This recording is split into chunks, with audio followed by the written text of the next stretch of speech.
Sa banal, sakdal at napakamakapangyarihang pangalan po ng ating Panginoon Diyos, na ating Panginoong Hesu Kristo, kami po ay bumabate sa inyong lahat ng kapayapaan. Tayo po mga kapatid, magpapasimula na. Awitin po natin ang bilang 80 sa atin pong mga himnaryo. Sa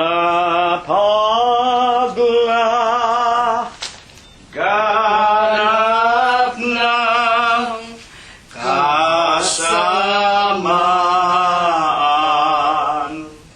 sa ibabaw ng sanlibutan, ang mga tao'y nahilig naman sa lahat ng mga kasayawan. Kapatid ko,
sa kasalanan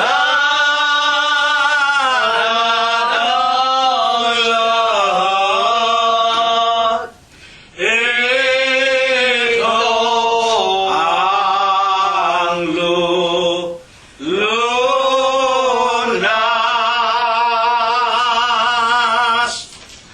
Atin pong patuloy na purihin, sambahin at luwalhatiin ang ating dakilang Diyos na buhay, na walang iba kung hindi ang ating Panginoong Heso Kristo. Numero 186 ang susunod po nating aawitin. Ang gabi lubhang malalim, araw ay malapit na, panahon ay nagbabaya, kapatid gumising na, humanda kang salubungin, si Kristo ay darating, gantimpala'y sasain, ligaya ay kakamti. Mga hulay na mamalas sa atin nagliliwanag, na malapit na ang araw ng ating kaligtasan. Humanda ka salubungin, si Kristo ay darating, gantimpala'y sasaadin, ligaya ay kakamtin. Mundo ng kapighatian, malapit ng takasan, pagdating ni Kristong mahal, paraiso'y kakamtan. Humanda kang salubungin, si Kristo ay darating, gantimpala'y sasaadin, ligaya ay kakamtin. Kapatid ko, magbangon ka, iwan ang kalamaran, samantalahin ang araw, sa gawang kabanalan. Humanda ka salubungin, si Kristo ay darating, gantimpala'y sasaadin, ligaya ay kakamtin. Purihin ang pangalan ng ating nag-iisa at buhay na Diyos, na walang iba kung hindi ang Panginoong Heso Kristo. Huling awit, mga kapatid, numero 98 sa ating mga imnaryo. Mga kababayan, tayo ay magsipag-aral ng aral ni Jesus sa banal na kasulatan. Ito'y suligi mo na dapat na ipamatay sa lahat ng kasamaan.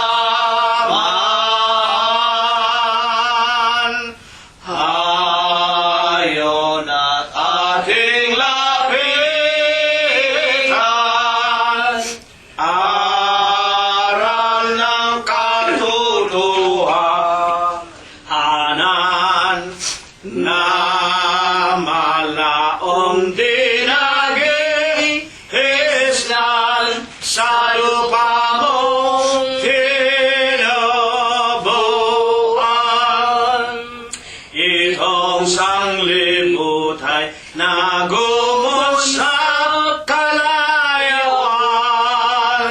Kaya ang mundo'y malapit na niyang wawakasan. At Ang mga hula ay ating namamasdan na tanda ng kawakasan. Hayon at ating lapitan,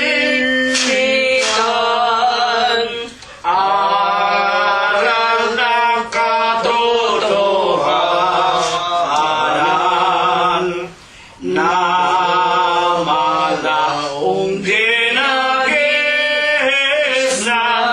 sa lupa mong tinubuan.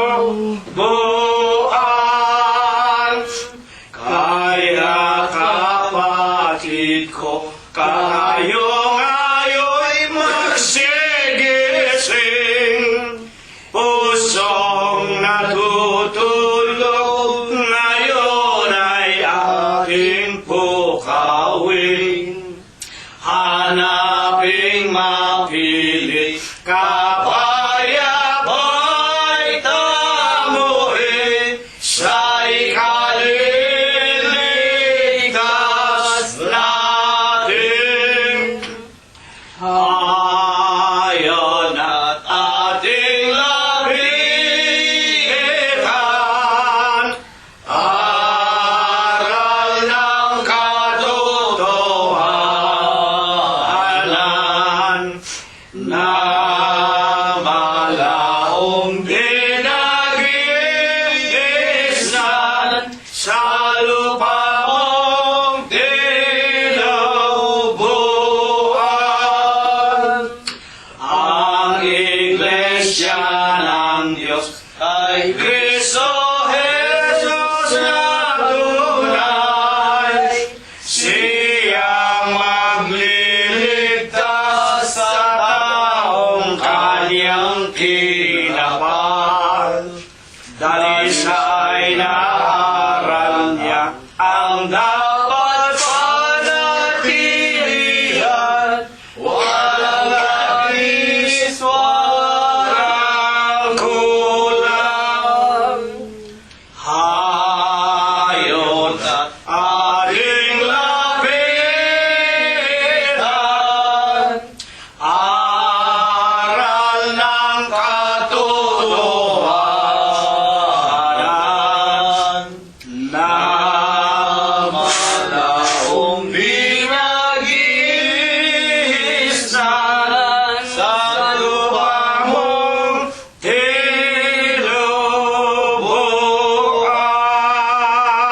tinubuan. Purihin ang Diyos ng langit, sambahin at awitan. Puso'y buksan at ihain, purihin Diyos, purihin.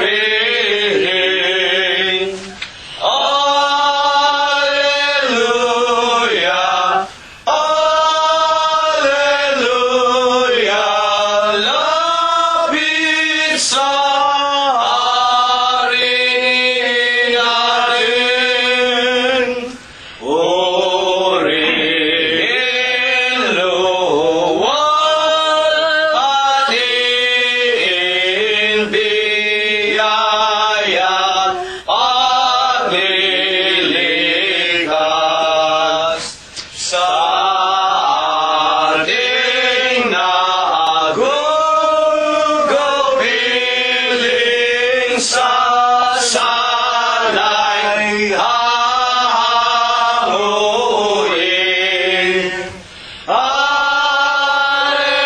Alleluia, alleluia, gloria, Pare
nagpupuri-purihin. Halina mga kapatid sa templo ng amang Diyos. Alleluia, Alleluia, Diyos purihin, purihin. Amen.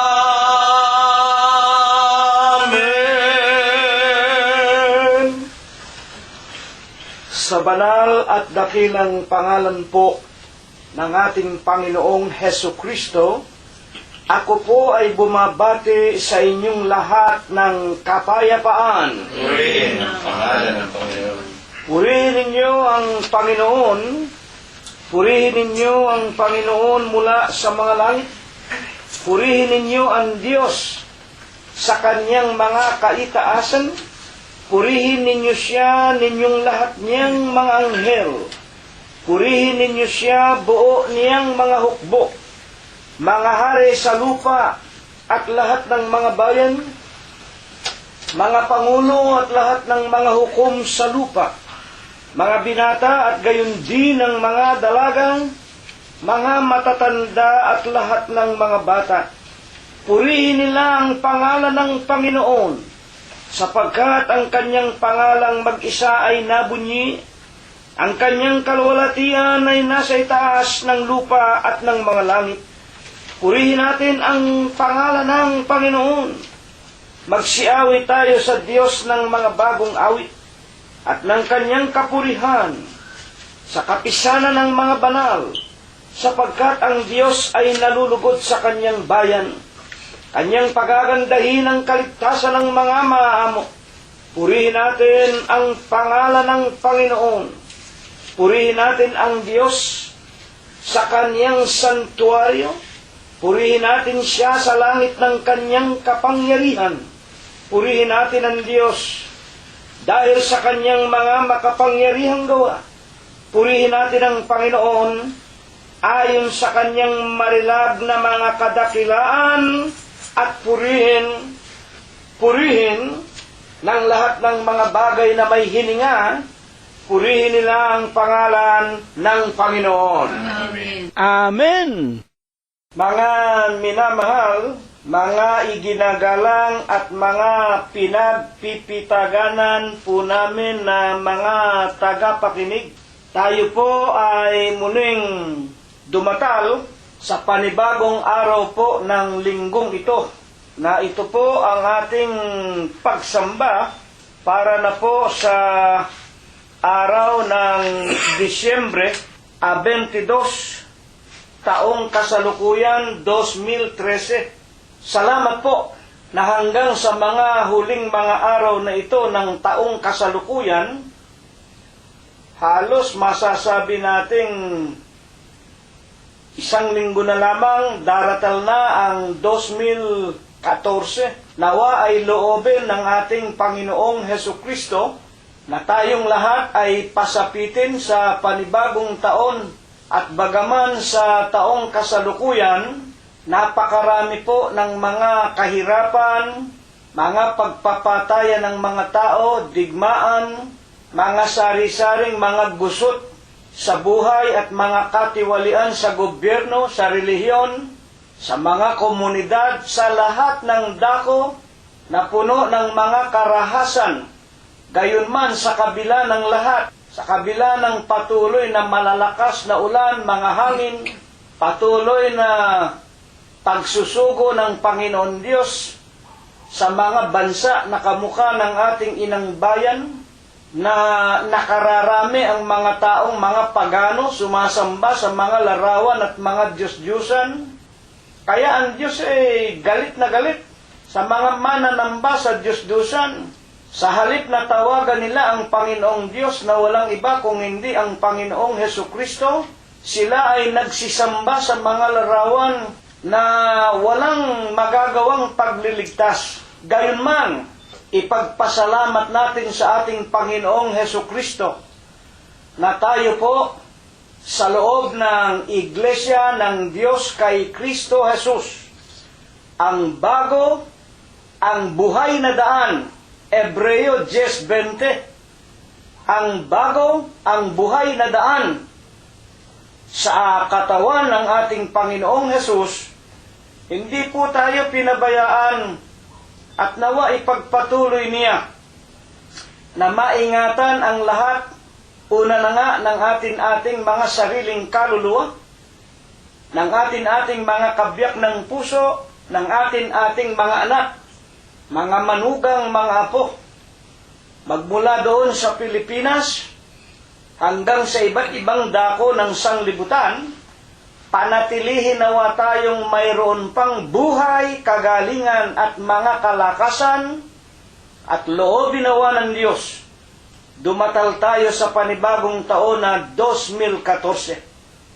Sa linggo po ng umagang ito, ihanda na natin ang ating mga puso, ang ating mga kaluluwa, at pag-aralan natin kung paano tayo nabuhay sa taong 2013 at pinapayuhan tayo ng Panginoong Diyos.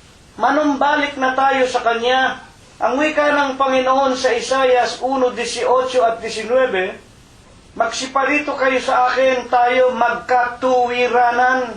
Ang Panginoong Hesus mismo nagsasabi, kayong mga nabibigatang lubha, lumapit kayo sa akin, mag-aral kayo sa akin, magkatuwiranan tayo.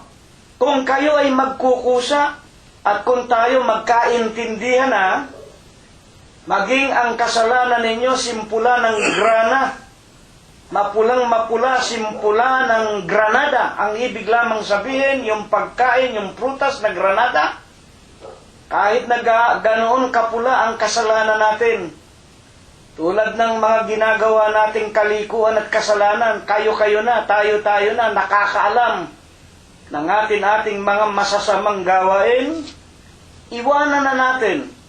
Sa taong papasok 2014, tinitiyak ng Diyos, kung kayo'y manunumbalik sa akin, iiwanan na ninyo ang pagsusugal, ang paglalasing, ang pambababae, ang kasino, ang pagbili ng loto, ng sweepstake, ang pagsamba sa mga larawan, ang pamumuhay sa tinatawag na lahat ng kalayawan, ang wika ng Panginoon, gaano man kayo kapula, papuputiin ko kayo na katulad ng mga bagong paligo ng mga tupa, kung kayo ay magkukusa. Sa umagang ito, magpapasimula na tayo mga kapatid. Awitan muna natin muli ang Panginoon ng isang maiklit, may spiritong awitin, 46 sa atin pong mga imnaryo, unang estropa at koro po lamang, at sa pangalan po ng ating Panginoong Hesukristo, iluluhod natin ang lahat ng ating mga tuhod. Huwag tayong mabalisa sa ating nakikita. Ang lahat ay napakagaya. Araw ay malapit na. Alin at salubungin, si Kristo ay darating. Luha na di papairin, at di na manindim. Dakilang Panginoon po naming Diyos, Amang banal na lubha kapong kagalang-galang, ikaw po ay Diyos na sadya kapong kapita-pitagan, nag-iisa kapong Diyos na buhay, ikaw po ang may-ari ang lumalang ng lahat ng mga bagay, ang Diyos na pinakamakapangyarihan ka po sa lahat. Ama, na sakbibi ka sa iyong pag-ibig, sagana ka po sa kagandahan ng iyong mga kalooban, napakadakila mo po sa iyong mga pagbibiyaya. Datapwat ikaw po ay Diyos na napakabanayad mo po sa iyong mga kagalitan. Panginoon, sa banal, sakdal at malinis mo pong pangalang Kristo Jesus, masusumpungan mo po muli kami, una na nga po dito sa dako ng iyong dampang tahanan at sa bawat tahanan ng amin-aming mga mahal sa buhay, mga kapatid sa iglesia ng Diyos kay Kristo Jesus, at maging sa bawat tahanan ng aming mga kaibigan. Itinitiklo po namin ang aming mga tuhod, nagpapakumbaba kami, Ama, at nangangayupapa. Pagkatapos po na sama-sama, mangagpailang lang kami ng aming mga tinig, bagaman alam naming hindi marilag sa iyong pakikinig ang aming mga tinig, ngunit nanggaling po sa kaibuturan ng aming mga puso, sinampalataya na namin, Panginoon, tinatanggap mo po na katulad sa isang masarap na samyo sa iyong banal na kaitaasan.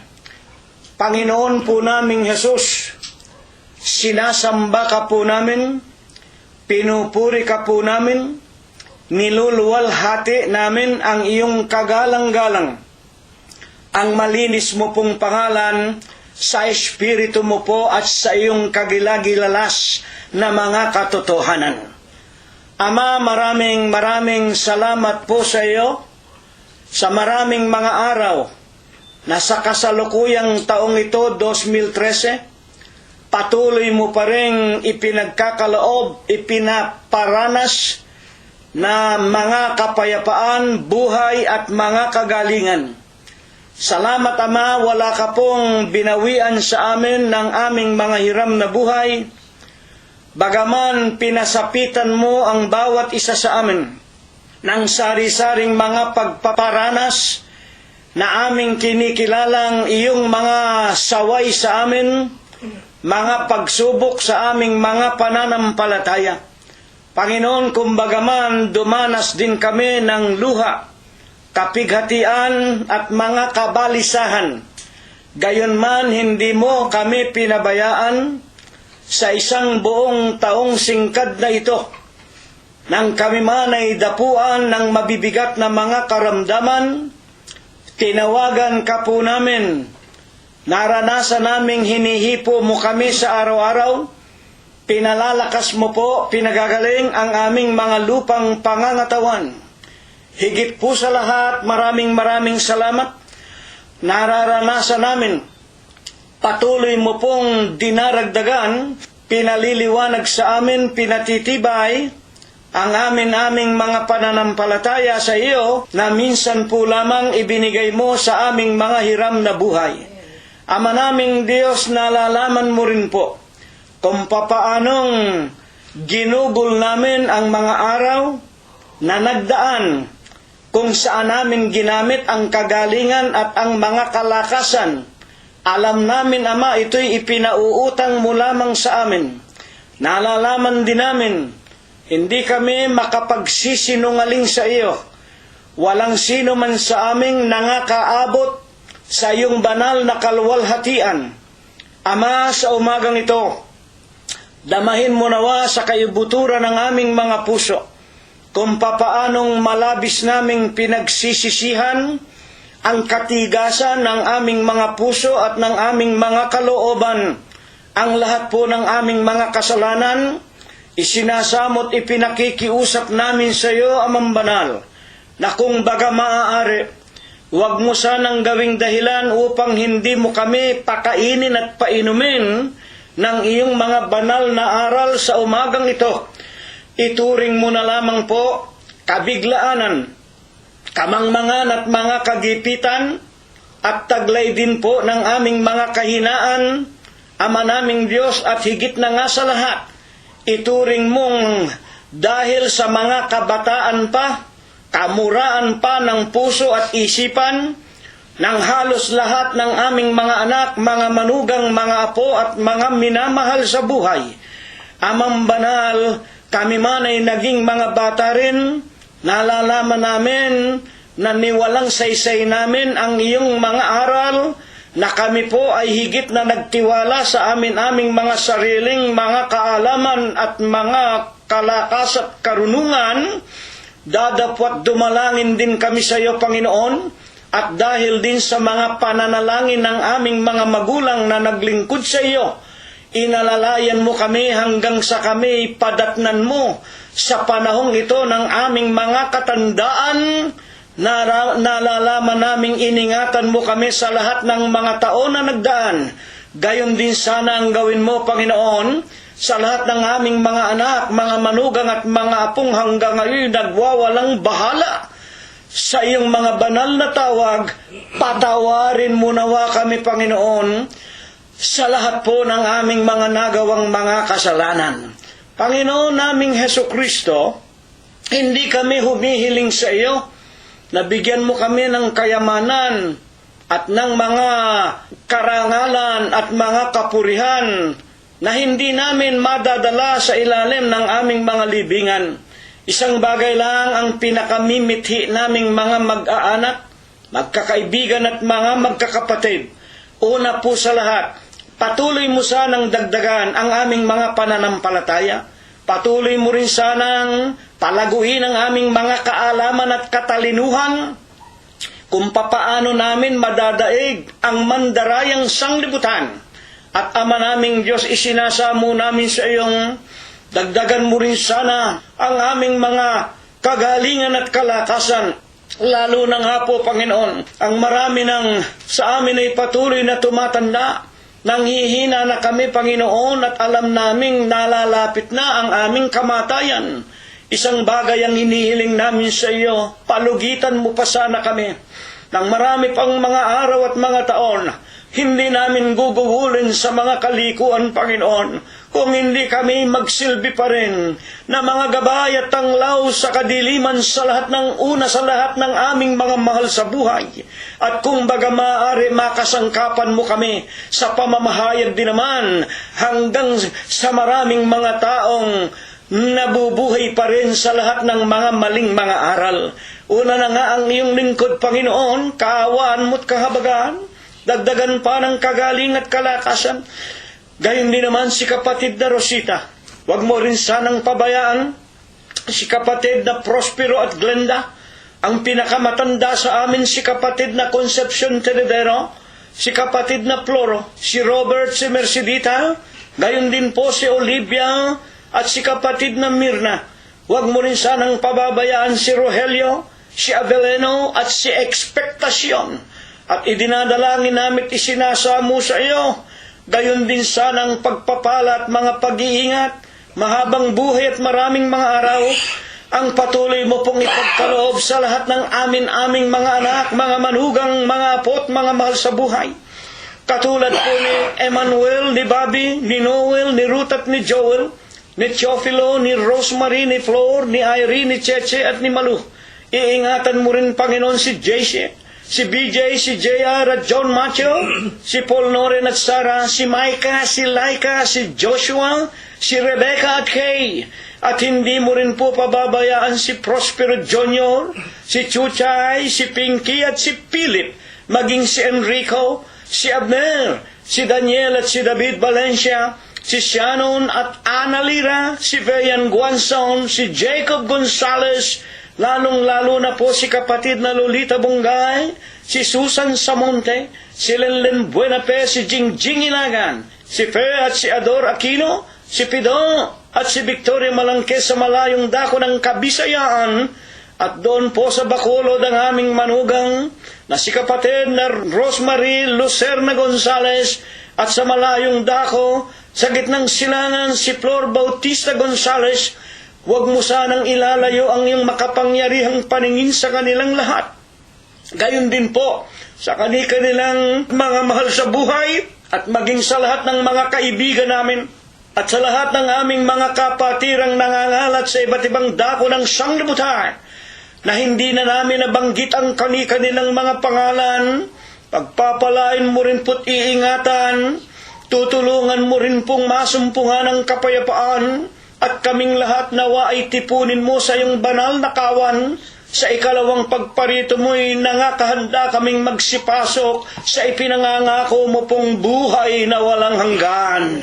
Amang banal, huwag mo rin sanang pababayaan ang bawat tahanan namin, mga sasakyan, mumunting ari-arian, halamanan at mga hayupan. Huwag mo sanang ipahintulot sa mga sunog, sa mga lindol, sa malalakas na ulan, sa mga baha at sa mga daluyong, sa kamay ng pamahalaan, sa mga digmaan, sa mga magnanakaw at sa lahat po ng mga taong may madidilim na mga kaisipan. Ama, sumasampalataya kami. Sa linggo po nang ito'y babanalin mo ang iyong walang kabuluhang alipin. Ilalagay mo pong muli ang iyong mga banal at dalisay mong salita sa kanyang bibig. Lalangkapan mo po ng bisa at kapangyarihan. At kung ito po ay aming mapakinggan, loobin mo nawa na tumimo sa kaibuturan ng aming mga puso. Tubuan kami ng mga banal na pagkatakot sa iyo.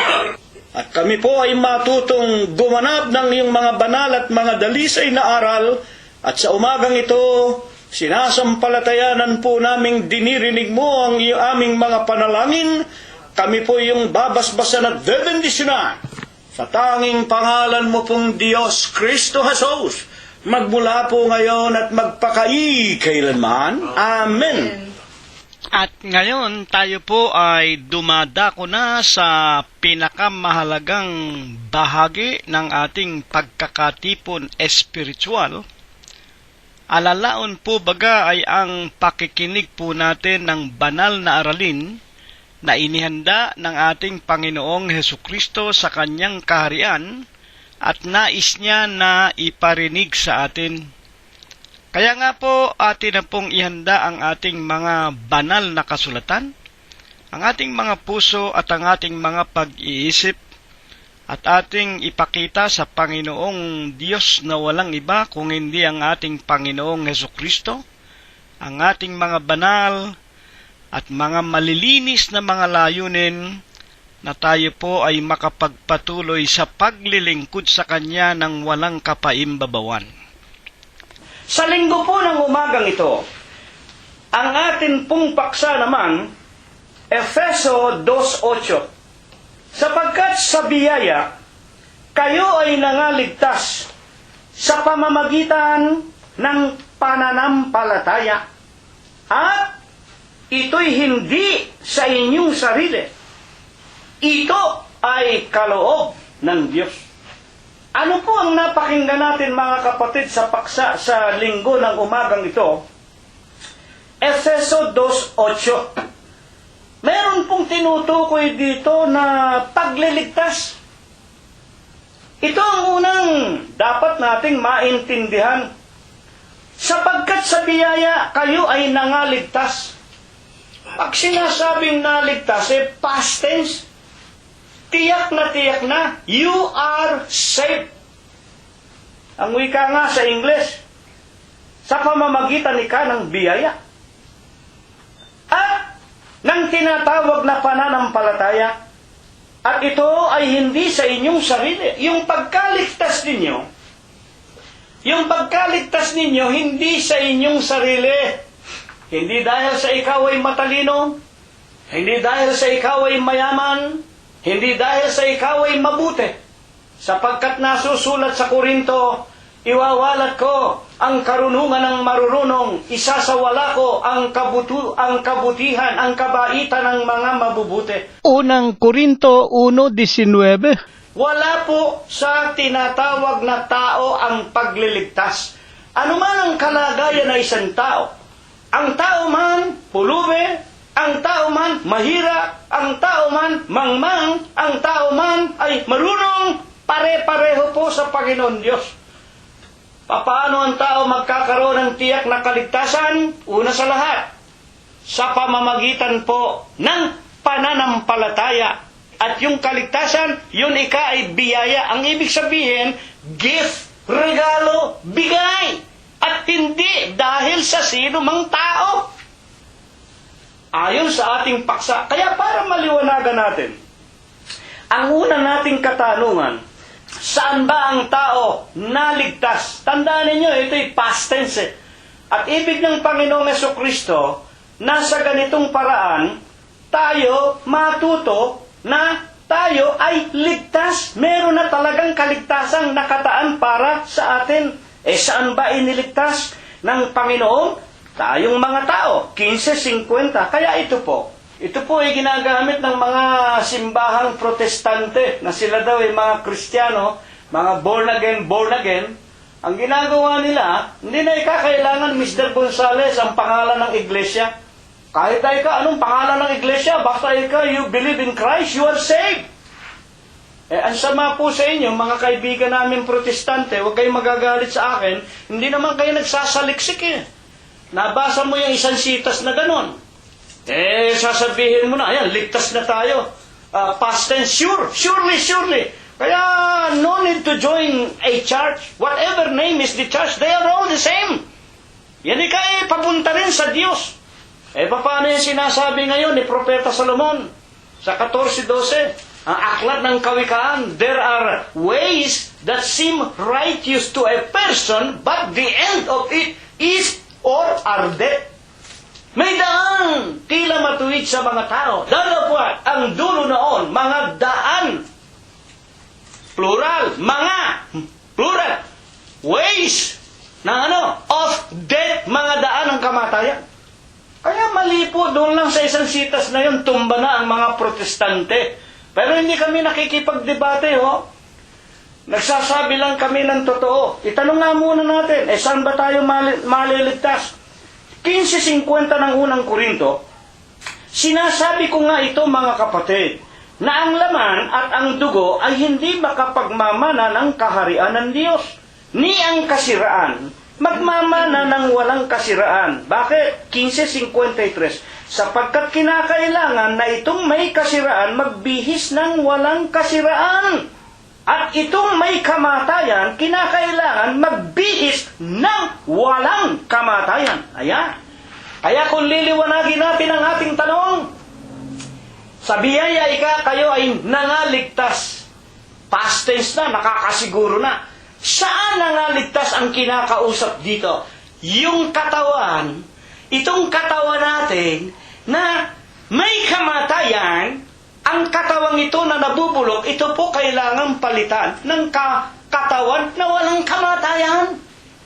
Ang ibig lang sabihin, spiritual na katawan, mga kapatid. Doon tayo naligtas. Saan? Sa katawan na mayroong kamatayan. Bakit nga po baga? Bakit nga po baga kailangang palitan ang katawang ito? Basahin natin Romanos 6:23. Sapagkat ang kabayaran ng kasalanan ay kamatayan. Ayan po. Bakit kailangang palitan itong katawang ito? May kamatayan. Bakit? Ang kabayaran ng kasalanan ay kamatayan. Romanos 6:23. Ngayon, ang tanong natin, kapatid na si Rilo, ang lahat ba ng tao nagkakasala? Kahit na sabihin ng isang taong, hindi ako nagmumura, hindi ako pumapatay, hindi ako nang bababae, hindi ko pinakikialaman ng hindi ko asawa, hindi ako nagsasalita ng masama. Meron bang maski na si kapatid na si Rilo ninyo, ako ba'y makapagsasabi sa inyo na ako'y hindi nagkasala kailanman? Hayaan ninyo ang mga banal na kasulatan ang magpaliwanag po sa atin, mga magulang at mga kapatid. Romanos 3:23. Sapagkat ang lahat ng tao ay nagkakasala nga at hindi nakakaabot saan? Sa kaluwalhatian ng Diyos. Yeah. Maski po si kapatid na si Rilo, ako kailangang magtagumpay. Ako kailangang mapalitan ang katawang ito. Ako man ay nagkakasala. Hindi ako makaabot sa kaluwalhatian ng Diyos. Ano bang kaluwalhatian ng Diyos? Hindi buhay na walang hanggan. Meron ba tayong nakita sa Biblia na nakaabot sa kaluwalhatian ng Diyos? Meron po. Hindi ko nababasahin. Dadalawang tao. Sino po? Si Enoch at si Elias. Paano nakaabot sa kaluwalhatian ng Diyos? Lumakad. Saan? Sa daan ng buhay kasama ang Diyos. Tinangay sila ng mga karosang naglalagablab na apoy. Mga magulang tinangay sa langit para wag nang makakita ng kamatayan. Una si Enoch, hindi na siya nakita, tinangay nga ng Diyos eh. Ikalawa naman, si Elias, nagsugo ang Diyos ng naglalagablab na karosa, may kabayong apoy, tinangay siya sa langit. Mga kapatid, bakit nakaabot sa kaluwalhatian ng Diyos? Pero tayo, sa huling araw na ito, maski na ako na inyong lingkod na araw-gabi, binabasa ko ang banal na kasulatan, hinahalikan ko pa ito at aking mga magulang talagang sinasampalatayan. Hindi pa rin ako makaabot sa kaluwalhatian ng Diyos. At dalangin ko, makarating ako sa kanyang kaluwalhatian, mabalitaan na lang ninyo si kapatid na si Rilo nawawala, tinangay sa langit. Mga kapatid, ayaw ba ninyo? Ang wika ng Panginoong Jesucristo sa tao, hindi ito mangyayari. Pero sa Diyos, walang imposible. At yan ang ibig kong mangyari. Kung merong kung merong Elias, na hindi na dumanas ng kamatayan sa laman, hindi na binago literal yung kanilang katawa, ultimano, pinanik sa langit dahil nakaabot sa kaluwalhatian ng Ama, yun ang ibig kong ituro. Yun ang ibig kong ipakilala. Yun ang ibig ko. Sampalatayanan nating lahat. Merong tinatawag na buhay na walang hanggan. Kaya tayo naglilingkod. Kaya tayo umahawi. Kaya tayo tumutulong sa pangangaral ng Ebanghelyo para maligtas ang lahat ng tao. Kaya nga tayo nag-aaral eh. Ano ba ang katotohanan? Kailangan tayo mga kapatid baguhin. Kailangan ng katawang ito na nagkakasala ayon sa banal na kasulatan. Pagkaroon ng katawan na walang tinatawag na kamatayan. Mga kapatid, ngayon, ang pinag-uusapan natin ay kasalanan. Marami hindi nakakaintindi. Ano ba kapatid na si Rilo ang tinatawag na kasalanan? Hayaan ninyo ang Biblia ang magpatuloy. Sa unang Juan 3:4, now, sin is the transgression of the law. At ngayon, ang kasalanan ay ang pagsalangsang sa kautusan. Maraming klase ng kautusan. Bumaling ka sa gobyerno, may mga utos ang presidente. Ginagawa ng mga senador, mga kongresista, mga lehislatura. Kaya merong kongres eh. Silang gumagawa ng batas. Ako naman nagtataka kung bakit naman sa ating inang bayan ang batas para namang sa mga politiko lang at mayayaman. Kamukha nga nung nakita natin mga magulang at mga kapatid nang pumutok yung Napoles incident na yan yung pork barrel Nagnakaw lang ng ilang pirasong damit yung katulong nakulong na. Ikinulong na si Napoles hanggang special treatment pa rin mga kapatid. At yung mga senador, yung mga senatong at mga tip senator, hanggang ngayon nakakalaya pa rin. Mga kapatid, at sinasabi nila, wala pa raw katunayan. Tinamaan ng sinalibad ng, nakita mo na nga kung paanong inihahayag ng Diyos ang katiwalian, katakot-takot na ulan, katakot-takot na baha, lindol, katakot-takot na kagibaan. Bakit? Inihahayag ng Diyos yung mga lansangan, kung paanong dinaya nila yung mga semento at yung mga asfalto at yung mga tulay, kung paanong daya ang ginawa nila para makurakot ang tinatawag na kabangyaman ng Pilipinas. Kaya lahat ng bagay sa Pilipinas, pati mga eskwelahan, kung hindi kapos at kulang, mahihinang klase. Bakit? Alam ninyo ang ibig kong sabihin. Sa makatwid, ang Diyos ang naghahayag ng mga katiwalian, ng mga masasamang pinuno, ng gobyerno, gayon din ng tinatawag na mga iglesia at mga reliyon na sa halip naturuan at pakainin ng mga salita ng Diyos ang kanilang mga tupa o ang mga tupa ng Diyos. Kinakain nila ang taba ng mga tupa ng Diyos. Alam na ninyo ang ibig kong sabihin, mga kapatid at mga magulang. Kaya nga, ang tinatawag na kasalanan, pagsalangsang saan? Sa kautusan. Kaya nga pag sinalangsang mo, halimbawa isang simpleng utos, no jaywalking, yan batas siya. No jaywalking, lalo na sa Amerika. Pag nakita ng pulis, hindi ka lumakad doon sa batas, yung may guhit na puti, yan ang daanan ng tao, tumawid ka sa walang daanan ng tao, you are breaking the law. Transgression of the law is a sin. Ikukulong ka. magbumulta ka. Tiyak na tiyak at sigurado. At ang pinag-uusapan dito, hindi lamang batas ng tao. Alin? Ang tinatawag na batas ng Diyos. Sapagkat kapag sinira mo ang batas ng Diyos, halimbawa, mga magulang at mga kapatid, Lahat ng nangakasulat sa 2 tapyas na bato, lahat yan ay batas ng Diyos. Huwag kang makikiapit sa hindi mo asawa. Pag yan ang ginagawa mo, you are breaking the law of God. You are transgressing the law. At ano ang kaparusahan sa mga napakiapit? Unang-una na nga, huwag kayong magkaroon ng ibang Diyos maliban sa akin. Huwag kayong gagawa ng anumang larawan, ng nasa langit, ng nasa lupa, ng nasa ilalim ng tubig. Huwag ninyo silang luluhuran, huwag ninyo silang paglilingkuran. Akong Panginoon yung Diyos ay Diyos na mapanibughuin, seloso. Dadalawin ko ang kasalanan ninyo hanggang sa ika-4 na sali ng inyong mga lahi. Ang wika ng mga banal na if you break the law of God, yan ang pinakamabigat. Pag sinuway natin yan, ano nga po ang kabayaran ng kasalanan? Ang wika sa aklat ng Apokalipsis sa Kapitulo 20, eto at 13 muna.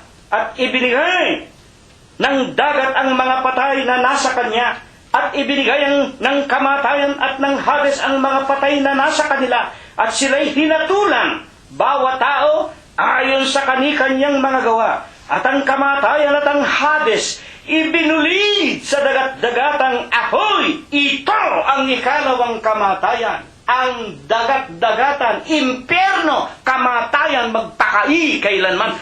Buhay ka. Kapatid, wag mong sabihin patay ka ron. Mabuti pag tinapon ka sa impyerno, sunog ka, wala ka nang daranasing paghihirap. Kapatid, buhay ka. At ang wika ng Panginoong Jesucristo, doon ang mga tao, yung uod sa katawan nila, lumalakad, naglalaro sa kanilang katawan at mainit na mainit. Ang wika nga, mga kapatid ng mayaman, sa parabola ng Panginoong binanggit tungkol kay Abraham at kay Lazaro na pulubi, ang wika nitong mayaman na itinapon sa impyerno, mga kapatid, nakatingin sa itaas, at pinagsasabihan si Abraham, nunong Abraham, utusan mo si Lazaro na ang kanyang daliri idaw-daw man lamang sa tubig, pat ilagay sa aking dila, ako'y init na init sa impyerno. Diyos ko, ayoko ng impyerno. Kayong mga masasama, gusto ba ninyong matapon kayo sa impyerno? Ipagpapalit ba ninyo ang kaluluwa niyan? At tinatawag na dagat-dagatang nagniningas na apoy at asupre? Kung dito sa buhay natin ito, konting init lang Pamaypay, isang tambak na pampahangin para wag tayo mainitan Isipin mo yan, pagpapalit mo kaluluwa mo sa pagsusugal, sa kasino, sa kalayawan, sa babae. Maghunos dili kayo. Diyos ko, buksan nawa ng Diyos ang mata ng inyong mga puso. Ewan ko kayo, iisa lang ang pinakamahalaga, kaluluwa. Sa ngayon, hindi nyo nararamdaman yan. Dito pa lang, impyerno na kayo, baka hindi nyo alam. Ayaw ninyo ng katahimikan. Ang mga huling tanong natin ay ito. Ang kabayaran nga po ng kasalanan ay kamatayan. At ang kamatayan, impyerno, habang buhay, buhay kayo roong sa impyerno. Malis kayo diyan, mga kapatid, mga mahal sa buhay. Buksan nawa ng Diyos ang mata ng inyong mga puso. Kaya nga po, ayon sa Biblia, ano ang banal na dahilan? At ibinangon sa atin ng Diyos ang paksang ito. Efeso 2:8, sapagkat sa biyaya kayo ay nangaligtas sa pamamagitan ng pananampalataya. Tayo pala'y naligtas. Saan tayo naligtas? Sa impyerno. Bakit? Itong katawang ito, mga kapatid, pinalitan ng tinatawag na katawan na walang kamatayan. Sa paanong paraan? Sa pamamagitan po ng biyaya na ito ang pananampalataya. Tanong, ano po ang biyaya na tinutukoy sa paksa na siyang nagbigay sa ating mga tao ng kaligtasan sa impyerno? Sagot, basahin natin, 1 Timoteo 2:3. Ano itong biyaya? Ito ay mabuti at nakalulugod sa paningin ng Diyos na ating tagapagligtas. 2:4, 1 Timoteo 2:3. Ito mabuti Ito'y kay mabuti, this is good, at nakalulugod and pleasurable to the eyes of God, sa paningin ng Diyos, na ating tagapagligtas. Na ano? Na siya, ito ang biyaya. Kapitulo 2:4, unang Timoteo, na siya may ibig. Ang Diyos may ibig. Meron siyang hangad. Meron siyang nasa ibig ng Diyos na ano? Na ang lahat ng mga tao ay mga ligtas. Sa paanong paraan? Makaalam ng katotohanan. Yan ang biyaya. Yan ang tinatawag na objective. Yan ang tinatawag na ibig ng Diyos. Halimbawa, ako, ama ng tahanan, 5 anak ko. Ano ang biyaya na nasa akin na ibig kong mangyari at ibigay sa mga anak ko? Ibig ko ang lahat ng aking 5 anak ay maligtas, mailayo sa impyerno. Hangad ko! This is my objective. At kung paano ako, higit sa lahat yun ang aking Ama, ang Panginoong Jesucristo, sapagkat sa Kanya ko natutuhan na ako man, ibig niya, maligtas. Mapalitan ang katawan kong ito, na may kamatayan, nagkakasala, ng isang katawan na wala ng pagkakasala. Makatiyak, maligtas sa impyerno. Sa makatwid, ito ang tinatawag na goal. Ito ang tinatawag na objective. Ito ang ibig. Ito ang biyaya. Ito ang biyaya ng Diyos. Ang tanong natin ay ano ang ipinanukala ng Diyos para iligtas tayong mga tao sa tiyak na kamatayan sa impyerno? Yung pala objective. Ibig pala ng Diyos lahat ng tao maligtas. Magkaroon ng bagong pagkataong hindi tatalaban ng impyerno, kundi magkaroon ng tinatawag na kaligtasan sa impyerno. Anong paraan na ginawa ng Diyos? Meron bang paraan na ginawa ang Diyos? Alam ng Diyos, noong panahon pa man, ninunong Noah, ang sabi ng Panginoon Diyos, talagang lagi na lang matigas ang puso ng mga tao.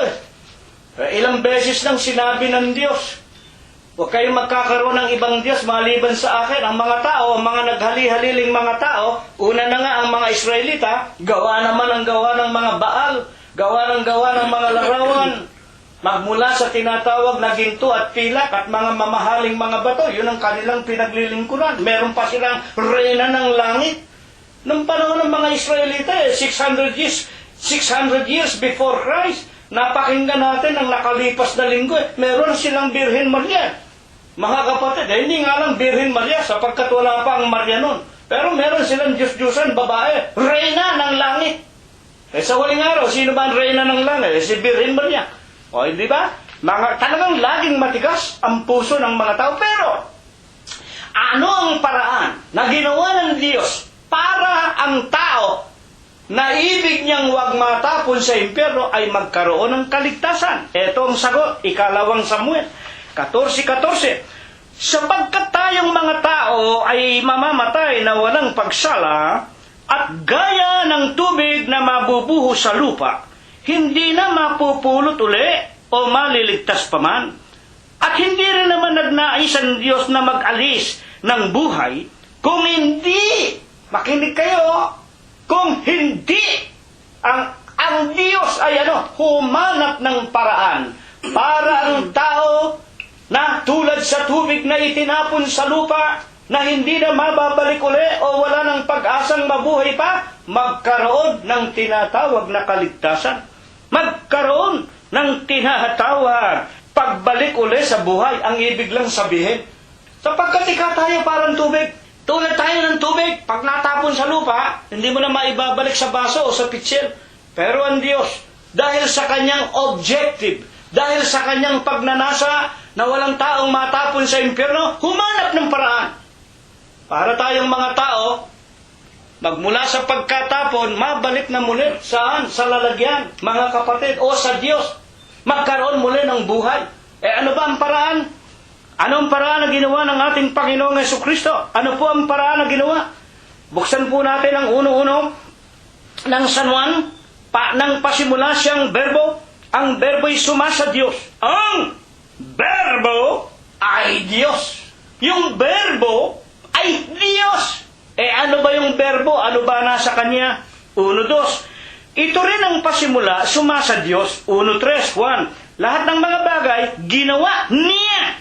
At alinman sa lahat ng ginawa, hindi nagawa kung wala siya. At sa 1:14, anong ginawa? Nagkatawan tao ang berbo. Tumahan sa gitna namin, nakita namin ang kanyang kalwalhatian gaya ng bugtong ng Ama, gaya ng anak ng Diyos. Bakit tinawag na anak ng Diyos? Siya nga po, ang Panginoong Jesucristo, nagkatawan tao. Pag sinabing nagkatawan tao, hindi po tao. Pag sinabing nagkatawan tao ang berbo, ano ba yung berbo? Salita. Ano ba yung salita? At ang salita ay sumasa Diyos. At ang salita ay D-I-O-S. Diyos, yun mismo salita. Diyos. Siya ang gumawa ng lahat ng bagay. Nasa Kanya ang buhay, at ang buhay ay ilaw ng sanglibutan. Anong ginawa ng Diyos? Nagkatawan tao. Bakit sinabing nagkatawan tao? Hindi nga po tao ako ba? Si Cirilo Gonzales, sasabihin ko ba sa inyo, mga kapatid at mga kaibigan, si Cirilo Gonzales ay nagkatawan tao? Pupukulin ninyo ako ng batok. Baka sabihin ninyo, sira ulo ko. Pwede ba naman ang tao magkatawan tao pa? Hindi ako pwedeng magkatawan tao. Tao na ako! Sino lang ang pwedeng magkatawan tao? Yaong walang katawan, yung hindi nakikita. Sino yan? Yun ang salita. Yun ang berbo. Anong ginawa? Nagkatawan tao, nakita namin. Ang wika ng mga apostol, 1:14, nakita namin ang kanyang kalwalhatian. Ano ang kanyang itsura? Ano ang kanyang kalwalhatian? Gaya ng bugtong. Pag sinabing bugtong, anak, gaya ng bugtong ng Ama, gaya ng anak ng Diyos. Bakit nga naging gaya ng anak ng Diyos? Filipos 2:5 ang nandiyan. Magkaroon kayo sa inyo ng pag-iisip. Ito'y na kay Kristo Jesus din naman, na bagaman siya nasa kalagayang Diyos. Si Kristo nasa kalagayang Diyos. Hindi niya inaring nararapat panangnan ang pagkapantay niya sa Diyos. Putulin ko muna. Hindi po pwede na si Kristo iba pa sa Diyos. Bakit po? Ang Diyos ay iisa. Pag sinabi mo, hindi niya inaring nararapat panangnan ang pagkapantay niya sa Diyos. Parang dalawa ang Diyos. Si Kristo Diyos, tapos yung Ama, Diyos pa rin. Magiging dalawa na ang Diyos. Paano ito niliwanag? Dito rin po, 2:10 ng Filipos.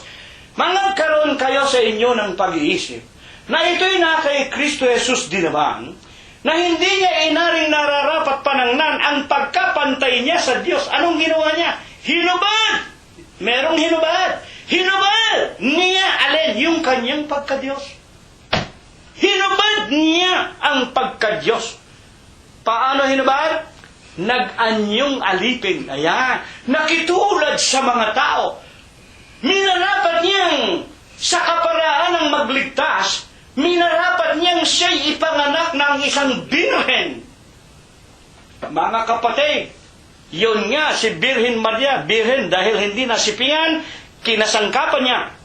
Ipanganak siya. Mga kapatid, nag-anyo ng isang alipin, kaya nakilala, mga kapatid, na tulad sa isang anak ng babae at ng isang kalpintero. Kaya, nag-anyong alipin, naging masunurin, hanggang doon sa kanyang kamatayan sa krus. Yan ang paraan na ginawa niya para magbigay ng kaligtasan, para ang katawang ito, nababahira ng kasalanan, hindi makaabot sa kalwalhatian ng Diyos, ay mapalitan ng isang katawang walang kamatayan. Sa pamamagitan nga po ng banal at dalisay na dugo ng Panginoong Jesucristo na kanyang ipinagkaloob sa bundok ng Kalbaryo, at tinitiyak sa atin ni Apostol Pablo, siya rin ang Diyos. Bakit po? Ang wika sa 2:10 ng Filipos, upang sa pangalan ni Jesus, iluhod ang lahat ng tuhod Nino ng nasa langit? Kung may iba pang Diyos sa langit, luluhod kay Kristo, wala na nga po eh. Nang nasa langit, nang nasa lupa, at nang nasa ilalim ng lupa. Ang ibig sabihin, walang ibang pangalan sa silong ng langit ang wika ni Apostol Pedro sa Aklat ng Mga Gawa. Nasukat natin ikaligtas sa pangalan lang ng Panginoong Jesucristo. Sa mga tuwid, yung paraang ginawa ng Diyos para yung kanyang banal na hangaring walang matapon sa impyerno, siya mismo ang gumanap sa kanyang sarili.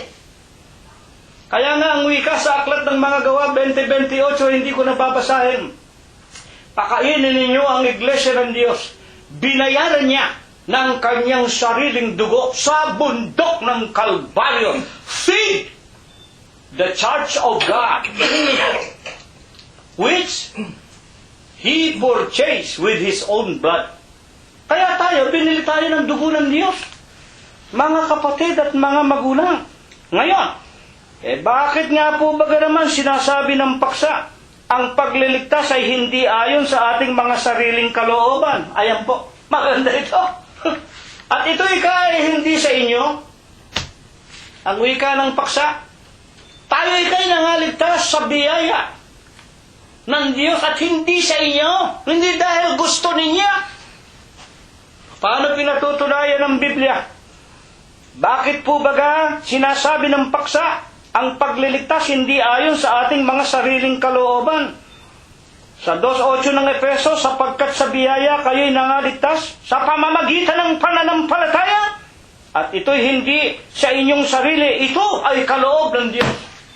Alam ba ninyo kung bakit ito itinuturo sa atin sa linggo ng umagang ito? Marami po kasing tao nagsasabi, "Oh, I am born again. I am a true child of God. Ako'y kayo nakakatiyak na, ligtas na." Sino bang tao ang magsasabing ako'y impyerno na? Sige nga, tanungin ko kayo. Meron bang taong magsasabing ako'y impyerno? Hindi ba sasabihin ng mga tao, mga kapatid, lalo na yung nagsasabing sila yung mga Kristiyano, tiyak na tiyak, papanik ako sa langit. Tiyak na tiyak daw, papanik sa langit. Iglesia, ika ako ng Diyos. Makita mo naman yung obispo, 2 asawa, mga kapatid at mga magulang. Bigamis yung leader niya. Paano papanik kayo sa langit? Pati kayong mga membro, kasama niyan sa impyerno. Hindi ba niyo nalalaman? Ang isang obispo, asawa lang dapat ng isang babae. Mga kapatid. At wala nang makakaupo sa posisyon ng Panginoong Hesus bilang obispo ng iglesia sapagkat ang lahat ng tao ay masasama. Kaya yung posisyon ng obispo o leader ng reliyon, that is reserved as the seat of Christ, upuan ng Panginoong Jesucristo. Mga kapatid at mga magulang. At bakit nga? Sinasabi ng ating paksa, hindi dahil sa tao na may ibig. Basahin po natin. Ito po ang pagpapaliwanag sa atin. Mateo, basahin muna natin ang 7:21. Kasi maraming nagsasabi, I am born again. Ako ligtas na, I am saved. Lalo na yung mga protestante. Kala mo, tiyak na tiyak lahat sila papanik sa langit. Mga kapatid, akala nila, gusto nilang makapanik sa langit, masusunod yung gusto nila. Na ako nabinyagan na. Sa ating Panginoong Jesucristo, I am born again. Tatanungin mo naman, saan ka ba nabinyagan? Di po sa Baptist Church, Jehovah Witness, Emelit, Iglesia Metodista en Las Islas Filipinas, o Iglesia ni Manalo, o Iglesia ni Quiboloy, kung anong mga pangalan naman. Napakaliwanag po sa Biblia. Binyagan ninyo sa pangalan ng Ama, Diyos, Anak, Kristo Jesus, at ng Espiritu Santo. Saan mo dadalhin ang sumasampalataya? Doon sa may pangalan, Ama, Anak, at Espiritu Santo. Mga kapatid, iglesia ng Diyos kay Kristo Jesus, hindi ka importante ang pangalan. You just believe in Christ, save ka na. Totoo ba yan? Hayaan ninyo ang Panginoon ang sumagot. 7:21. Makinig tayong mabuti, Makinig kayo. 7:21. Hindi ang bawat nagsasabi sa akin, Panginoon, Christ, ay papasok sa kaharian ng langit. Hindi ang lahat. na nagsasabi sa aking, Lord, Lord, or Christ, Christ, papasok sa langit. Ayan, tinatawag ako sa pangalan ni Kristo, sumasampalataya ako kay Kristo, maliligtas ako, sigurado. Ang sabi ka ng Biblia, those who believe in Christ will inherit the kingdom of God. Sa tinatawag na sa San Juan, gayon na lang ang pag-ibig ng Diyos sa sanglibutan. Nang sino man ikang sumampalataya sa kanyang anak, na si Kristo Jesus, papasok sa kaharian ng langit. Ang Panginoong Hesus Kristo nagsabi, hindi porke tumatawag ka sa akin o tinatawag kang Christ, Christ, papani ka na sa langit. Mga kapatid, bakit po? Romanos 9:15. Sapagkat sinasabi ng Diyos kay Moses, ako'y naaawa sa aking kinaaawaan, ako'y nahahabag sa aking kinahahabagan. Kaya nga, 9:16 ng Roma rin, hindi sa may ibig, ni hindi sa tumatakbo, kung hindi sa Diyos na naaawa. Kaya wala tayong karapatang sabihin, ligtas na ako, I believe in Jesus, bautisado ako sa iglesia ni ganon, iglesia ni ganyan. Hindi importante yung pangalan ng iglesia. Ano ba yung pangalan ng iglesia ninyo, Mr. Gonzales? Iglesia ng Diyos kay Kristo Jesus. Walang kwenta naman ikang pakinggan. Ang iglesia namin iglesia universal, iglesia apostolical, iglesia international. Lahat ng hyperbole nandun sa pangalan ng iglesia namin. Ang pangalan ng iglesia niya, iglesia ng Diyos kay Kristo Jesus. Ano ba yan? Bago ba yan? Tinanin nyo, Tinanin nyo ang nakapagtataka. Magmula ng gawin ng Biblia, panahon pa, mga magulang at mga kapatid ng apat na ebanghelista, nandyan na po ang iglesia ng Diyos kay Kristo Jesus, panahon pa ni Apostol Pablo, panahon pa ng 12 apostol, iglesia na ng Diyos kay Kristo Jesus. Ngayon pag sinasabi kong kami iglesia ng Diyos kay Kristo Jesus, ano ba yan? Bago ba yan? Saan ba naroon yan? Ilan ba kayo dyan?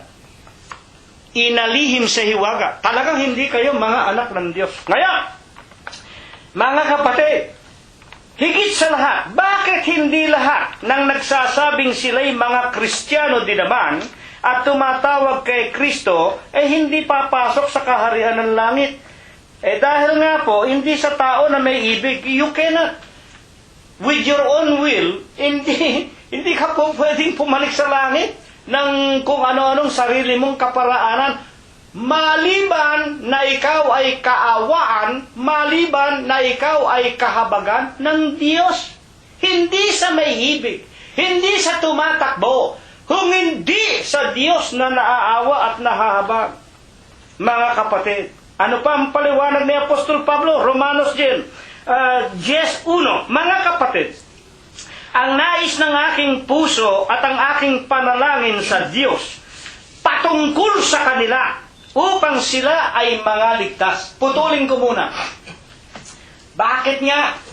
Bakit nga hindi porke nabinyagan ka na kay Kristo kung saan-saang iglesia, hindi ka pa rin papasok sa langit? Ito ang sagot ni Apostol Pablo. Mga kapatid, ang nais ng aking puso at ang aking panalangin sa Diyos ay patungkol sa kanila upang sila ay mga ligtas. Sa makatwid, hindi pa sila nakakatiyak ng kaligtasan. Bakit? 10:2 ng Romanos, sapagkat sila'y pinatutunayan ko na mga nagmamalasakit sa Diyos, datapwat hindi ayon sa pananampalataya. Pinatutunayan ko yung mga tao na yan, ang wika ni Apostol Pablo, halimbawa, yung mga protestante. Sinasabi ng mga protestante, kapatid na sila, hindi na kailangan ng iglesia ng Diyos kay Kristo Jesus. Nakasulat ika sa Biblia, just have faith in Christ. Kaya nga, ibinigay ng Diyos yung kanyang anak, para ang lahat ng sumampalataya kay Kristo, whatever denomination, whatever is the church they belong to, they are all saved. Ano sabi ni Apostol Pablo? Pinatutunayan ko, ang mga taong ito may pagmamalasakit. Meron silang paglilingkod na ginagawa. Meron silang mga pagsamba. Meron silang mga pananampalataya na sila man ay papasok sa langit. Pero, hindi ayon sa pananampalataya. Hindi hindi ayon sa tinatawag na pagkakilala.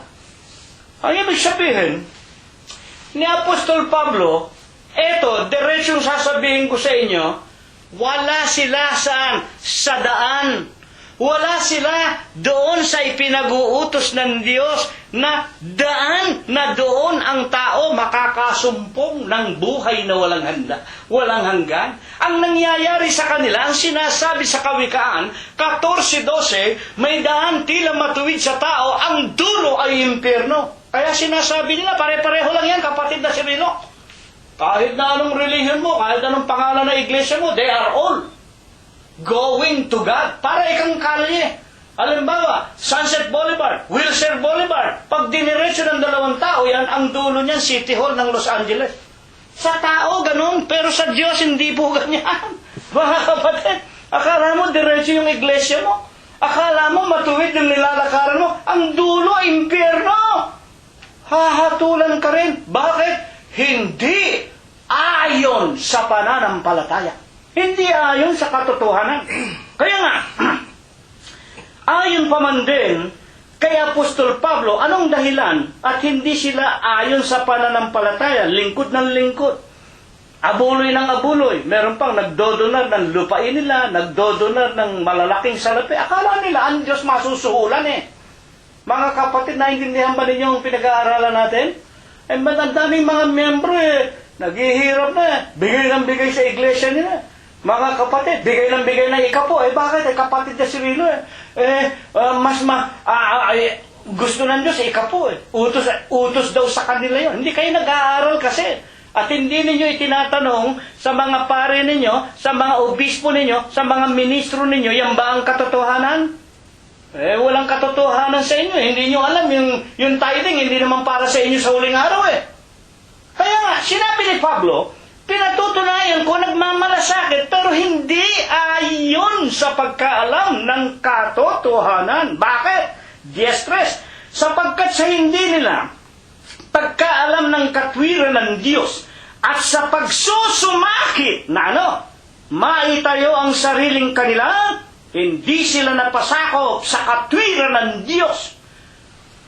Sa 10:4, bakit kailangang pasakop sa katwiran ng Diyos? Sapagkat si Kristo ang kinauuwian ng kautusan sa ikatutuwid ng bawat pananampalataya. Si Kristo ang dapat kauwian ng lahat ng paglilingkod ninyo sa sinasabi ninyong iglesia ninyo na akala ninyo papunta sa langit. Eh ano nangyayari? Anong kinauuwian ng mga iglesia Kristiyano daw sa huling araw?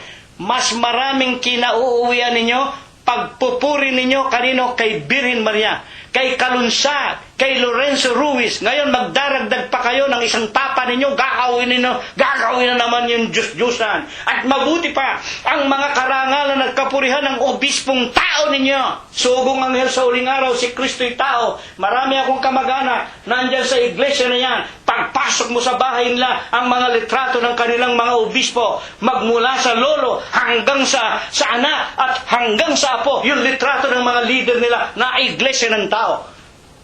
Ang kinauwian, ang karangalan at kapurihan ng tao. Pero, hindi ang Panginoong Jesucristo. Kaya yan ang nangyari. Mas marami kayong pagpupuri patungkol sa mga tao, mga kapatid, kaysa purihin ninyo ang Diyos.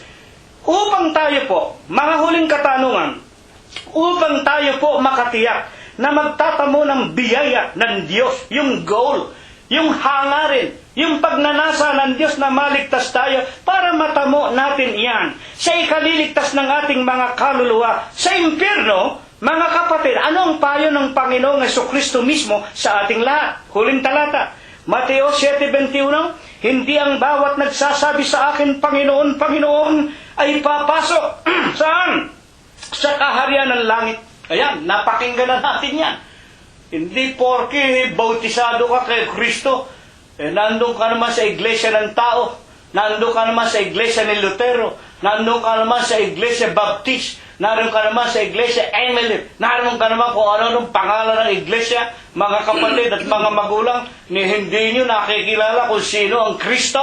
Mga kapatid, sasabihin ninyong ligtas na kayo, born again, born again. Hindi ang lahat. Nang tumatawag sa akin, Panginoon, Panginoon ay maliligtas. Ay sino lamang? Kundi, eto na, kundi, ang kinauuwian ng lahat ng bagay. Makinig kayo. Kundi, ang sumusunod, kanina, sa kalooban ng aking Ama na nasa langit. Napakaganda. Ang wika kanina, pinatutunayan ko. Nagmamalasakit pero hindi ayon sa pagkaalam ng katotohanan. Bakit? Ang kinauuwian ng paglilingkod nila kapurihan ng tao eh. Ang nasusunod nila yung sariling kanila. Ang kailangan ng wika ni Apostol ng ating Panginoon mismo, 7:21, hindi lahat na tumatawag ng Panginoon, Panginoon, kung liliwanagan, hindi lahat ng nagsasabing sila'y Kristiyano, papanik sa langit. Sino lang ang sumusunod lamang sa kalooban ng Ama na nasa langit? Sino ba yung Ama na nasa langit? Diretsuhin na natin. Sa kanya pong 10:30 ng San Juan, ako at ang Ama ay iisa. Sumakit, yung sumusunod lang sa Panginoong Hesukristo. Ano po ang isa? Sa pinakapangunahing utos. Ano ang isa? Sa mga pangunahing utos ng Diyos o ng Panginoon. 1:15. Pinatutunayan siya ni Juan. Makinig tayo, San Juan, 1:15. Pinatutunayan siya ni Juan. Si Juan, ito yung Juan Bautista. Merong pinatutunayan si Juan. At sumisigaw na nagsasabi, ito yung aking sinasabi. Ang pumaparitong nasa hulihan ko, magiging una sa akin, sapagkat siya'y una sa akin. 1:16. Sapagkat sa kanyang kapuspusan, nagsitanggar tayong lahat ng biyaya at biyaya. Sino ba yung Ama? Pakinggan natin, yan ang Panginoong Jesucristo. Ako at ang Ama ay isa. Sino ito? Pinatunayan siya ni Juan. Yung nasa hulihan ko, mas higit kaysa akin. Sino ba yung nasa hulihan niya? Yun ang ating Panginoong Jesucristo. At dahil nga sa Kanya, tumanggap tayo ng biyaya at biyaya. Siya mismo ang pinanggalingan ng biyaya. Yung paghahangad, lahat ng tao ay maligtas. 1:12.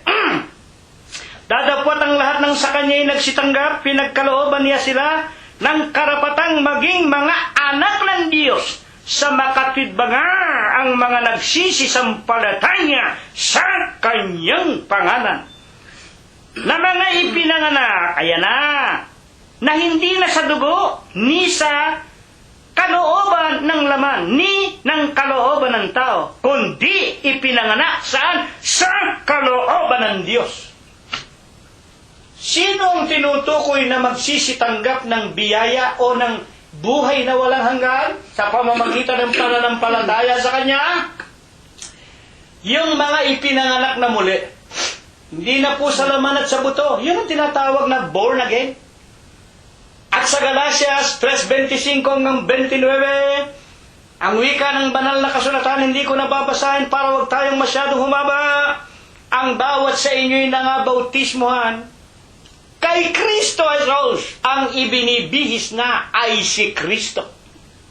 Napalitan na ang katawang ito na may kamatayan. Hindi na tayo magdaranas pa ng kamatayan sa impyerno. Bakit? Ibinibihis na natin ang Panginoong Jesucristo. Mga kapatid, ang wika ng Biblia, ang sumusunod lamang sa kalooban ng Ama, sila ang papasok sa langit. Ano ang kalooban ng Ama? Na tayo'y sumampalataya sa Kanya. 14:1 ng San Juan, magsisampalataya kayo sa Ama. Magsisampalataya din naman kayo sa akin. At magsisampalataya kayo sa aking ebanghelyo. Bakit sa tatlong ito?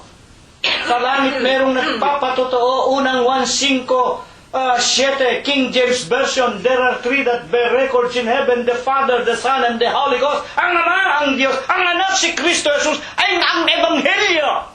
These three, makinig kayo, these three are one. Yan ang makakapanik sa langit, ang sumasampalataya sa Ama, sa Anak at Espiritu Santo. Kaya nga pag tayo nagpapabautismo, sumasampalataya ka ba sa Ama, Anak at Espiritu Santo na ang tatlong ito ay isa? Opo! Ilulubog tayo sa tubig. At pagbangon natin, tayo na ang sinisinta na anak ng Diyos. Mga kapatid, at ang wika ng Panginoong Jesucristo, itatayo ko ang aking iglesia. Ang iglesia, katawan natin, katawan ni Kristo. Tayo ang iglesia ng Diyos. Tayo ang katawan ni Kristo. Hindi magsisipanaig laban sa iglesia, laban sa akin, laban sa inyo, ang mga pintuan ng Hades. Hindi tayo mapagtatagumpayan ng impyerno. Kaya ililigtas ang katawang ito. Bakit? Ako ang katawan ni Kristo. Nabautismohan ako sa pangalan ng Ama, Diyos, Anak, Kristo Jesus, Espiritu Santo, sa Kanyang mga salita. Tayo na ang mga anak ng Diyos na sumunod sa Kanyang kalooban. Ano pa ang kalooban ng Diyos? Sa langit, mga kapatid, 23 ng Ezra, 7:23 ng Ezra, anumang ipinag-uutos ng Diyos ng langit, gagawing lubos sa loob ng bahay ng Diyos. Everything that God so commanded, let it so be done. Where? In the house of God. Ano ba ang bahay ng Diyos? Sa kanyang unang Timoteo 3:15, kung ako'y magluwat ng mahabang panahon, Timoteo, para matutuhan mo kung anong dapat ugaliin ng mga kapatid sa iglesia sa loob ng bahay ng Diyos na na buhay. Sa iglesia ng Diyos, ang Diyos namin dito, buhay, hindi patay, hindi iskayola, hindi ginto, hindi pila. Sa iglesia ng Diyos na buhay. Sa bakatid baga ang kinaroroonan, ang haligi, kinaroroonan ng ito ang suhay ng katotohanan. Ano ang katotohanan? 17 ng San Juan, banalin mo sila sa katotohanan. Ang salita mo ay katotohanan. Nasa bahay ng Diyos, nasa iglesia ng Diyos, ang katotohanan. At dito ang wika ng Panginoong Jesucristo, 24:13 ng San Mateo, ang magtitiis hanggang kamatayan, hanggang wakas, sila lamang ang maliligtas. Amen! Narito po ang biyaya ng Diyos, mga kapatid, ang kanyang pagliligtas. At dito, inaalis na ang katawan nating may kamatayan. Ang ibig lang sabihin, tayo'y mabubuhay na sa Espiritu. Hindi na tayo mambababae. Hindi na tayo, magsusugal. Hindi na tayo magmumura. Hindi natin mapipigil ang ating mga sarili kung wala ang Panginoon sa atin. San Juan 15:5, ako ang puno ng ubas, kayo ang mga sanga. Kung kayo hiwalay, wala kayong magagawa. Tandaan ninyo, sinasabi ko sa inyo. At kayong mga kapatid sa iglesia, sasabihin ninyo, nabautismuhan kayo sa iglesia ng Diyos kay Kristo Jesus, patunayan ninyo. Mga kapatid, at dito, kayo ang bida. Huwag kayong matakot sa akin. Huwag kayong matakot kay kapatid na Prospero o sino man sa amin. Hindi kami ang magliligtas. Kayo ang bida. Unang Korinto 15:1 hanggang 2, ligtas kayo kung matama ninyong sinusundan ang ebanghelyo na itinuturo namin sa inyo, maliban na kung kayo'y nagsisisampalataya ng walang kahulugan. Ayaw mong makarating sa langit, iglesia ka na ng Diyos kay Kristo Jesus, ikaw pa rin ang bida. Sige, mambabae ka. Sige, magsugal ka. Sige, gawin mo lahat ng kalayawan. Wala akong pakialam sa kaluluwa mo. Kahit na mahal kita, kahit na ikaw ay kapatid sa iglesia o kamag-anak ko o malapit sa akin, hindi naman ako magliligtas eh. At pagdating na ikalawang pagparito, ang wika ng Panginoon sa mga Hudyo, pagdating sa langit, wala nang asawa, wala nang anak, wala nang kapatid. Bakit ko kayo panghihinayangan? Kahit na nga asawa ko, si kapatid na Rosita, kung ayaw maglingkod, anong gagawin ko? Nalalaman ko naman pagdating sa langit, wala na ako asawa eh. Mga kapatid eh. Di ba? Kaya yan tinuro sa atin ngayon sa umaga ito. Nasa loob ng iglesia ng Diyos kay Kristo Jesus. Kinahawaan tayo, kinahabagan, hindi dahil sa gusto kong pumanik sa langit. Sa totoo lang, sasabihin ko sa inyo, ako'y patuloy ng tumatanda, nahahapo na ako, napapagod na ako, ayoko nang magpuyat. Sumasakit na ang aking mga daliri, ang aking mga kalamnan, sa aking rayuma, arthritis sa paggawa ng mga araling ibinibigay sa akin ng Panginoong Hesus. Pero hindi ko mapipigil ang sarili ko sapagkat isinumpa kong paglilingkuran ko siya hanggang kamatayan. Isang bagay lang ang hinihingi ko sa Kanya. Huwag niyang pabayaan ang aking asawa, ang aking mga anak, ang aking mga manugang at mga apo. Panginoong Hesus, pagtiisan mo sana sila. Tulungan mong mapalayo sila sa lahat ng mga tukso ni Satanas. At sana kumbaga maaari, dalhin mo rin sila sa buhay na walang hanggan. Na ito lamang ang aking pinakananasa at maging ang mga kaibigan ko't mga kapatiran, ito nawa ang ipagpala. Ibasbas sa atin ng Diyos magmula ngayon at magpakailanman. Amen. Muli tayong maghahandog sa Diyos. Ang isang may kli at may spiritong awitin. Pinakikiusapan ko na pangunahan tayo sa panalangin na may pagpapasalamat tungkol sa ating napakinggan ni kapatid na BJ. Ako ang maghahandog ng abuloy. Tatayo tayo. Awitan muna natin ang Panginoon. Numero 4 sa atin pong mga himnaryo. Unang estropa at koro po lamang. Tatayo tayo. 41. Cristo Jesus,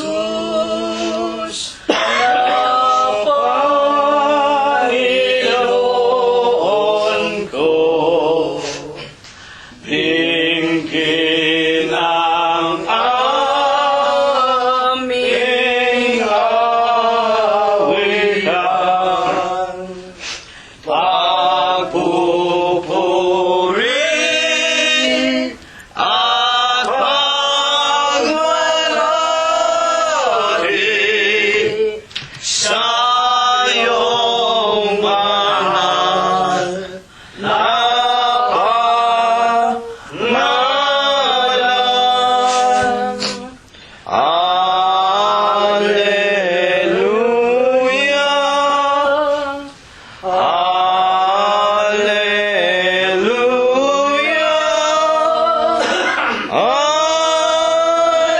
Alleluia, Alleluia, Amen. Dakilang Panginoon po naming Diyos, Panginoon namin Diyos. Ama namin luphang banal, makapangyarihan sa lahat. Ikaw po ang aming tanging Diyos na pumapatubay muli sa basa sa amin. Panginoon, sa umaga ito, Panginoon, kami po'y nanikluhod sa ipong malharapan. Ganyan po, Panginoon, kami po'y nakinig niyo po mga ginito ang mga aral. Siya nga po. Kaya po, Panginoon, kami nagpapasalamat, Panginoon, sa mga aral na ito. At ganyan po, Panginoon, sa lahat ng mga kabutihan sa basa sa amin. Amen. Panginoon po namin Diyos, kami rin po'y nagpapasalamat, Panginoon, sa inyo sa lahat ng iyong mga paggabay at mga pagliligtas sa mga aming mga kamag-anak sa Pilipinas, lalo na po, Panginoon, sa aming mga magulang at sa aming pong mga kapatid. Kaya po, Panginoon, muli, Panginoon, sa umaga ito, amin rin pong sinasama, Panginoon, sa iyo na muli mo po kaming kagabayan, Panginoon, sa aming mga susunod na linggo na aming mga buhay. Amen. Panginoon po namin Diyos, amin rin pong sinasama, Panginoon, sa iyo na ang mga lalaking tinagoy niyo po, Panginoon, sa mga araw na ito upang maghatid sa amin po mga ginito ang mga aral. Na po, Panginoon, muli niyo po silang bibigyan ng mga katalinuhan na bumula pa po sa ipong banal na kaitaasan. Amen. Panginoon po namin Diyos, amin rin pong sinasama, Panginoon, sa iyo na sana'y sa mga susunod na lang mabuhay, sana'y huwag na kami pagkasawaan at bibigyan niyo po kami, Panginoon, ng mga aral na bumula pa po sa ipong banal na kaitaasan. Panginoon, sa umaga ito'y magkahiwa-hiwalay kami, mga magkakapatid. Sana po, Panginoon, ay iba sa amin tutungo sa kanilang matahanan, iba itutungo sa kanilang paghahanap buhayan. Loobin niyo po, Panginoon, marating namin, ang aming mga patutungong haligtas, lahat ng mga kapahamakan. Amen. Panginoon po namin Diyos, Ama, marami kami mga kahilingan, dapat kami umaasa na ito'y idadadag na po sa amin. Kaya po, Panginoon, lahat mga bagay, magalang po namin nihiling, sa dakilapanan, Diyos Kristo, aming dakilang tagapagligtas. Amen. Diyos na makapangyarihan sa lahat na nagbibigay buhay at lakas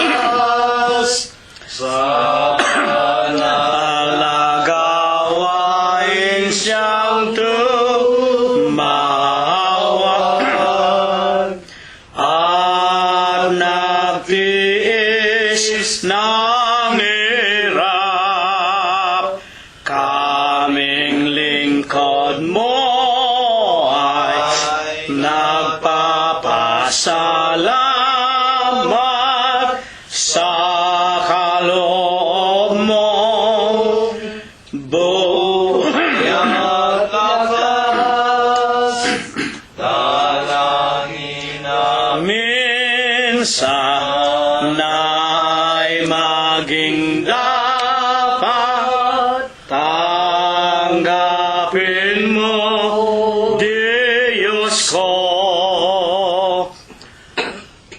Dakilang Panginoon po namin Diyos, pagkatapos po na pakainin mo at painumin ang iyong mga lingkod ng iyong mga salita na lipos ng espiritu at ng buhay, nasa kamay po ng iyong hamak na lingkod ang kusang loob na sama-sama naming mga pagtulong sa pangangaral ng iyong ebanghelyo sa ibabaw ng sanglibutan. Pagpalain mo po sana, Panginoon, ang maliit na halagang ito at sana po mapasulat sa aklat ng aming mga gawa.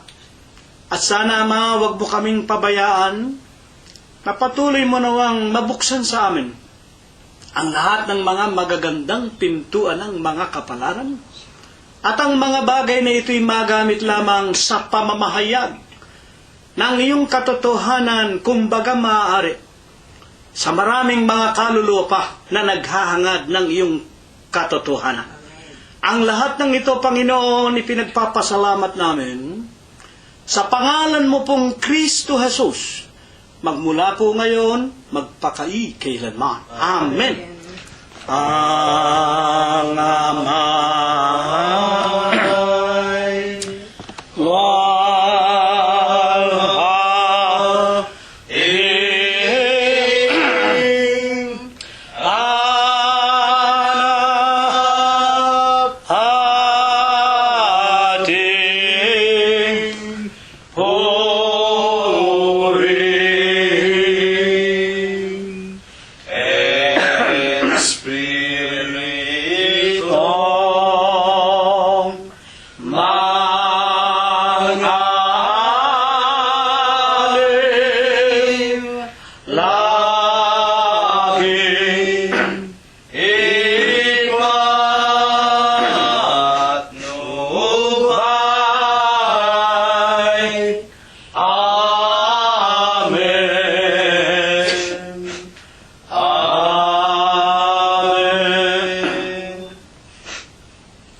At ngayon ay tanggapin natin ang walang hanggang pag-ibig, ang walang hanggang pagbibiyaya, ang pakikipisan, ang kaaliwan, ang pamamatnubay at ang kagalingan.